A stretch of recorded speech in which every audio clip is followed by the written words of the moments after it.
Hola, ¿qué tal? Este es un libro que he estado usando mucho para el vídeo actual, el de Millonarios en el Espacio, y la verdad es que fue una de mis grandes lecturas de 2022. No me acordaba en qué año estamos. Es un libro sobre arqueología espacial, porque, bien, el, el espacio se está llenando de cosas y hay objetos por todas partes. Está escrito por Alice Gorman, que es arqueóloga espacial, pero a mí me encanta este libro, me gustó especialmente porque la visión es tremendamente amplia, no es un libro estrictamente técnico, es decir, no está solo preocupado por los objetos. El satélite Vanguard, por ejemplo, que es el satélite más antiguo todavía en órbita y está ahí dando vueltas, incluyendo una fase del cohete de lanzamiento. Y entonces acaba con un capítulo precioso que se llama Arqueología Futura, el capítulo 8, donde se pone en el punto de vista de una nave espacial extraterrestre que entra en el sistema solar y lo va recorriendo hacia el interior, desde fuera hacia adentro, y va topándose con todo tipo de artefactos que los seres humanos hemos ido colocando por ahí. Sondas, rovers y cosas así, incluyendo por supuesto las sondas Voyager, que están lejos, ¿no? Luego también se plantea pues, la pregunta fundamental de quién es el espacio, por qué unas personas pueden ir al espacio y otras no, eh, cómo la órbita cercana a la Tierra se está llenando de basura espacial, y eso plantea dos problemas. Por un lado, ¿cómo se llama? No recuerdo el nombre ahora, pero la idea de que, bueno, la basura espacial puede empezar a desmontarse una contra otra y dejar la órbita cercana a la Tierra inaccesible totalmente, porque sería imposible moverse por ahí. Y la otra es que, claro, si eso pasa, no solo el espacio se vuelve totalmente inaccesible, sino además, a ver, se pierden restos importantes, se pierden muchos objetos que están ahí, que son parte de la historia espacial. Pero también incluyen la historia espacial, pues cosas que no lo parecen. Hay un capítulo dedicado a pues, Australia, porque ella es australiana, y la base espacial de... ¿Cómo se llama? Sí, aquí está, Woomera, que es un lugar en Australia donde pues, se instaló pues, una base de cohetes, al principio una colaboración con fuerzas del Reino Unido y luego pues, sirvió para misiones espaciales y cosas así. Creo que hay partes ya abandonadas, entonces hay un proceso ya arqueológico de los restos que quedaron en esas zonas, que se fueron abandonando. Por ejemplo, estas piecitas de plástico que sirven para anudar cables y que no se suelten, ¿no? Zip ties se les llama en inglés. ¿Dónde están? ¿Por qué están? ¿Qué se hacía con eso? ¿Cuál era la función de todo ese tipo de cosas? Pero luego más allá, porque por ejemplo está colocado en territorios ancestrales de aborígenes australianos y entonces plantea todo este tipo de cuestiones de por qué esos territorios se pueden ocupar, no se pueden ocupar, qué pasa con un cohete cae en una zona que el cierto pueblo considera sagrada y ese tipo de... Aquí está, se llama el Valley of the Cable Ties. Y después objetos como el lanzamiento del Sputnik provocó toda una locura como estas cosas que pasan continuamente, que pensamos que son modernas, pero una locura con Sputnik. Entonces había helado de Sputnik y comidas Sputnik y cohetes por todas partes y cohetes en los parques infantiles. Y que todo eso argumenta es parte de la historia de la era espacial y de la exploración del espacio.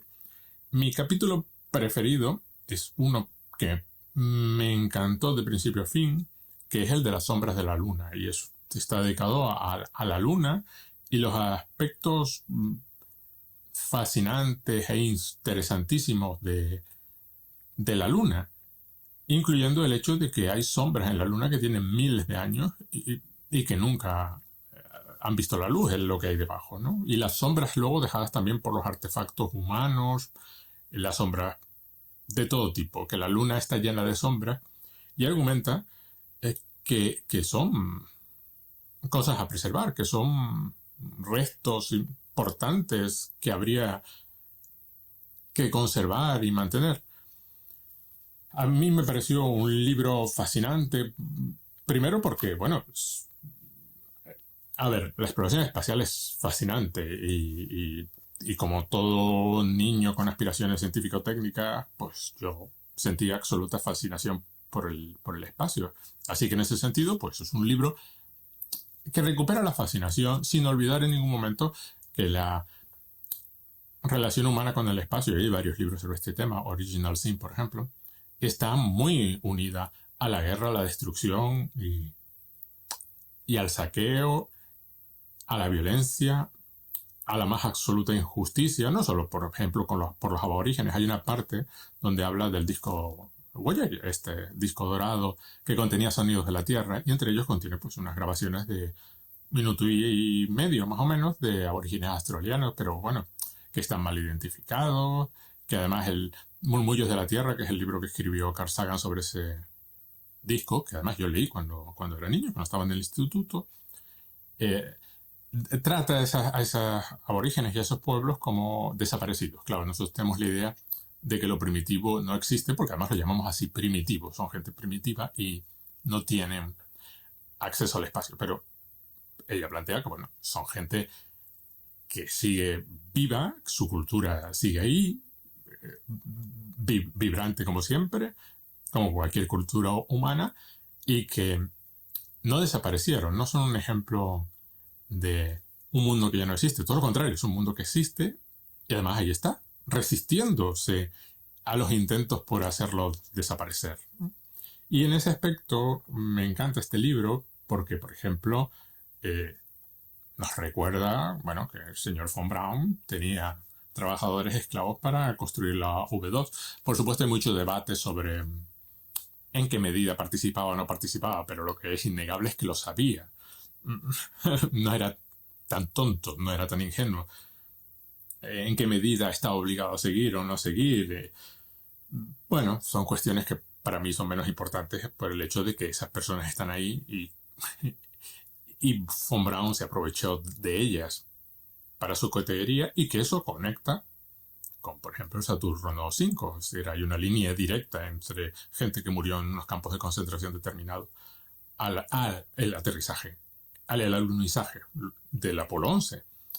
A ver, a mí me pareció un libro extraordinario porque comenta es decir, combina, digo, esa fascinación por el espacio que algunos sentimos. No es un rasgo, por mucho que se diga, que comparten todos los seres humanos. Hay gente que simplemente es totalmente indiferente y no pasa nada. Es decir, a mí no me interesa el fútbol.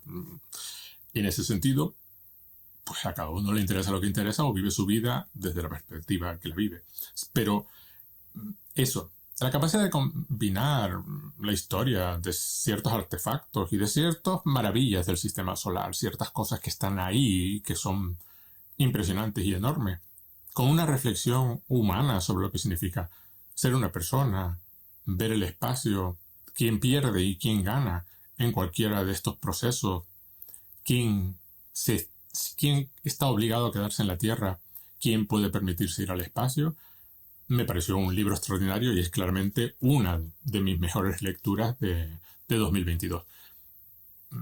Fastidioso que no esté traducido al español, me parece un libro genial para traducir y que se traduce en cada cosa que, bueno, podría estar en la librería y más de una persona